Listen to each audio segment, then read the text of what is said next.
खबरदार अगर तू दरवाजे से निकली, आला हजरत इमाम अहले सुन्नत मुजद्दिद दीन मिल्लत मेरे आला हजरत से किसी ने पूछा था कि हजरत जी बीबी नात पढ़ सकती है? फतावा रज़विया की 14वीं जिल्द, बीबी मिलाद पढ़ सकती है? मिलाद। आला हजरत ने फरमाया अगर बीबी मिलाद पढ़ रही हो, नात पढ़ रही हो और उसकी आवाज गैर महरम के कानों तक जा रही हो, फरमाया उसे सवाब नहीं होगा, उसे हराम काम करने का गुनाह दिया जाएगा। बीबी को मना है, वो नात की आवाज भी औरत का ही नहीं पड़ता, दीन में तो औरत की आवाज का भी पड़ता है। दीन में तो औरत की, हजरत सैयदा ज़ैनब, हजरत फातिमा की वो लख्ते जिगर जो मैदान करबला में इमाम हुसैन बराबर की शरीक रही सैयदना इमाम हुसैन के साथ। याह्या बिन मोइन कहते हैं मैं 15 साल तक हजरत ज़ैनब का पड़ोसी रहा हूं। 15 साल, घर बराबर होता है ना, बंदा बीबी देख ही लेता है। वो बीबी कभी पर्दा डाल के जा रही है दवाई लेने, कभी नजर आ ही जाती है। कहते 15 साल में सैयदा फातिमा की बेटी का पड़ोसी रहा हूं, मैंने कभी बुरके में छुपी हुई ज़ैनब भी नहीं देखी, बुरके में छुपी हुई ज़ैनब भी कभी नहीं देखी। हजरत अब्दुल्ला बिन जाफर तैयार जनाबे अली मुर्तजा के भाई थे, उनके बेटे के साथ इनका निकाह हुआ था, बीमार हो गई। हजरत अब्दुल्ला कहने लगे ज़ैनब चल तुझे हकीम के पास ले जाऊं, तबीब के पास ले जाऊं।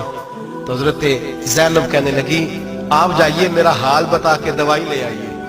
तो हजरत अब्दुल्ला जाफर तैयार कहने लगे शरीयत में गुंजाइश है डॉक्टर के पास जाने, हकीम के पास जाने की गुंजाइश है, तो चलती क्यों नहीं? तो हजरत ज़ैनब कहने लगी शरीयत में गुंजाइश तो है, पर अब्दुल्ला मेरी मजबूरी ये है कि मैं फातिमा की बेटी हूं। शरीयत में गुंजाइश तो है पर मेरी मजबूरी ये है कि मैं हुसैन की बहन हूं।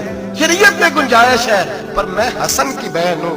शरीयत में बड़ी गुंजाइश है पर लोग मुझे मोहम्मद अरबी की नवासी कहते हैं। गुंजाइश तो है तो मैं नहीं ना निकल सकती, इसलिए कि जितना कोई अपने आप को दीन के करीब जानता है उतना उसके पैरों में शरीयत की जंजीरें ज्यादा होती हैं। तो जनाब सैयदना अब्दुल्ला कहने लगे अगर तू पर्दा कर गई, अगर तू चली गई, तो फरमाने लगे ये तो अल्लाह की मशीयत है, तू दवाई ला दे ताकि मैं खा लूं, और अगर मैं चली गई तो मैं अपनी माँ से जाके कहूंगी कि अम्मा सारी तकलीफें मैंने छाती पे बर्दाश्त की हैं पर मैंने तेरे पर्दे पर आंच नहीं आने दी।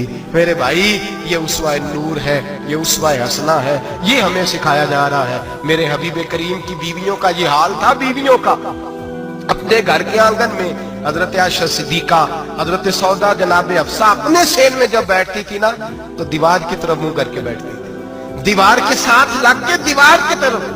बीबियां अपने घर के अंदर भी दीवार की जानब मुंह करके बैठती थी। लोग पूछती, बीबियां पूछती कि अपने घर में भी दीवार को मुंह करने का मतलब?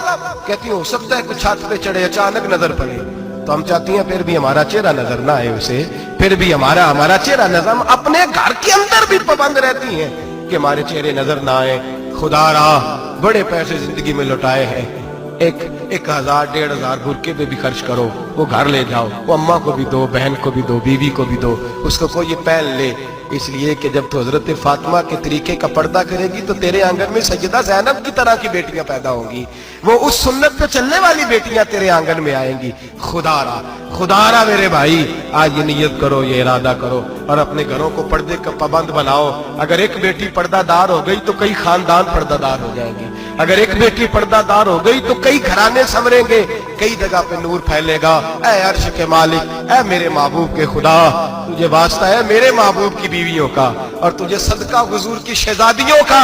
ऐ अल्लाह इतना करम बरसा, इतनी रहमत बरसा कि मेरे वतन की बेटियां और मेरे वतन की माएं बहनें बच्चियां ये समझ जाए कि हमारी निजात सिर्फ हजरत फातिमा के बुरके में है, हजरत आयशा के पर्दे में है, सैयदा खदीजतुल कुबरा के हिजाब में है। अल्लाह करे ये समझ जाए और ये जब भी सजदा करें तुझसे हयाई मांगे, ये तुझसे जब भी सजदा करें ये तुझसे अपने लिए चादर ततहीर और पर्दा तनवीर मांगे।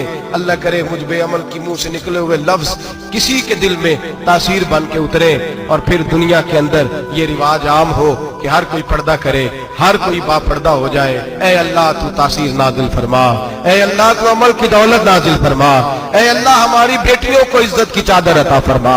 हमेशा मिदहत खैरुल अनाम में गुजरे, दुआ है ये उम्र दरूद व सलाम में गुजरे। आखिर